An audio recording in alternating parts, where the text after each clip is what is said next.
बड़ी बड़ी कंपनीज के सीईओ कम से कम सैलरी आखिरकार क्यों लेते हैं? और पिछले साल अंबानी, अडानी और रतन टाटा के होते हुए भी जो इंडिया के सबसे अमीर लोगों में से एक है, अक्षय कुमार ने सबसे ज्यादा टैक्स क्यों दिया?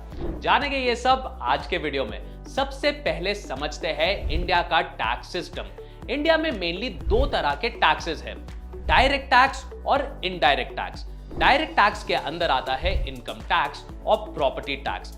मतलब आपने जितना भी पैसा कमाया उसके ऊपर लगता है एक टैक्स जिसे हम कहते हैं इनकम टैक्स। और प्रॉपर्टी से आप जब भी पैसे कमाते हैं और आप गवर्नमेंट को लायबल होते हैं एक सर्टेन अमाउंट देने के लिए, उस अमाउंट को हम कहते हैं property tax.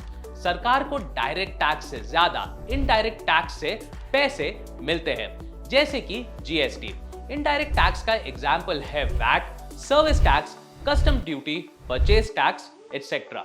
GST indirect tax का पार्ट है, मतलब जितने भी प्रोडक्ट्स हैं और उनके ऊपर जितना भी टैक्स लगता है वो इनडायरेक्ट टैक्स होता है। मान लीजिए आप एक टूथब्रश ले रहे हैं और उस पे टैक्स लगा हुआ है, तो वो इनडायरेक्ट टैक्स है और आप वो टैक्स पे कर रहे हैं। मतलब जनता द्वारा लेने जाने वाला टैक्स डेली बेसिस पे अलग अलग चीजों के ऊपर जो लगता है वो इनडायरेक्ट टैक्स का पार्ट होता है और इससे सरकार सबसे ज्यादा पैसे कमाती है।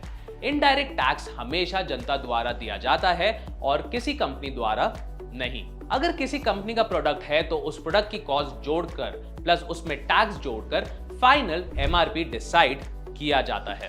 तो उस प्रोडक्ट का टैक्स कंपनी नहीं, हम लोग पे करते हैं और सरकार को भी सबसे ज्यादा मुनाफा इस टैक्स पे होता है। तो आप अब समझ गए होंगे कि डायरेक्ट टैक्स और इनडायरेक्ट टैक्स क्या है। तो अब बात करते हैं कि बड़ी से बड़ी कंपनी के मालिक एकदम मिनिमल सैलरी क्यों ड्रॉ करते हैं। मान लीजिए एक सीईओ अपनी सैलरी 1 करोड़ रुपए रखता है। इनकम टैक्स स्लैब के मुताबिक उसे 35% तक देना पड़ेगा, यानी कि 1 करोड़ में से 35 लाख तो सिर्फ टैक्स ही देना पड़ेगा और उसके पास खाली 65 लाख ही बचेंगे। इसलिए ज्यादातर कंपनीज के मालिक कम से कम पैसे बतौर सैलरी लेते हैं और बाकी सारे पैसों से कंपनी के शेयर ले लेते हैं। इससे उसके पैसे बच जाते हैं और अगर शेयर की कीमत भी बढ़ती है तो उसके पैसों की भी कीमत बढ़ती है। अगर उसे अपनी कंपनी पर भरोसा है तो उसके शेयर भी आगे बढ़ते जाते हैं और उसके पैसे और भी बढ़ते जाते हैं और उसका इनकम टैक्स भी बच जाता है। तो अब आते हैं इस पॉइंट पर कि अंबानी और अडानी के होते हुए भी अक्षय कुमार सबसे ज्यादा टैक्स क्यों देते हैं। तो अक्षय कुमार ने भी इसी हिसाब से सबसे ज्यादा टैक्स दिया, क्योंकि अंबानी, अडानी भी अपनी कंपनी से ज्यादा पैसा नहीं लेते, बल्कि वो अपनी कंपनी में ही इन्वेस्ट कर जाते हैं और उसके शेयर्स बढ़ते जाते हैं, तो उनकी इनकम पोस्ट नहीं होती और वो इनकम टैक्स से बच जाते हैं। उनकी जितनी इनकम होती है उसी के अनुसार उन पे इनकम टैक्स लगता है और वो अपना टैक्स बचा लेते हैं। तो अक्षय कुमार क्या करते हैं? अगर वो किसी भी फिल्म का हिस्सा होते हैं तो वो अपनी फीस के चलते लोगों से करोड़ों रुपए लेते हैं और उनकी पूरी इनकम टैक्सेबल हो जाती है। मान लीजिए अगर वो 100 करोड़ कमाते हैं तो उन्हें 35 करोड़ सरकार को देने पड़ते हैं।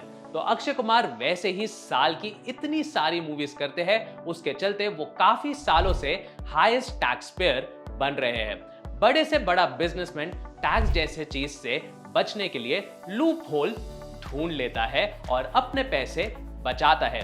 इसलिए अमीर और अमीर हो रहा है और गरीब हो रहा है, क्योंकि बिजनेसमैन का पैसा बचा रहता है और जो नौकरी पेशा लोग होते हैं उसे हमेशा इनकम टैक्स भर के अपने पैसे सरकार को देने पड़ते हैं। तो दोस्तों, इस वीडियो में आज हमने जाना कि कैसे लोग अपने टैक्सेस बचाते हैं। अगर आप भी सीखना चाहते हैं टैक्सेस के बारे में और पर्सनल फाइनेंस के बारे में तो अभी डाउनलोड कीजिए फ्रीडम ऐप। ऐसे और कई सारे वीडियोस के लिए सब्सक्राइब कीजिए हमारा चैनल। आप सबसे मुलाकात होगी अगले वीडियो में।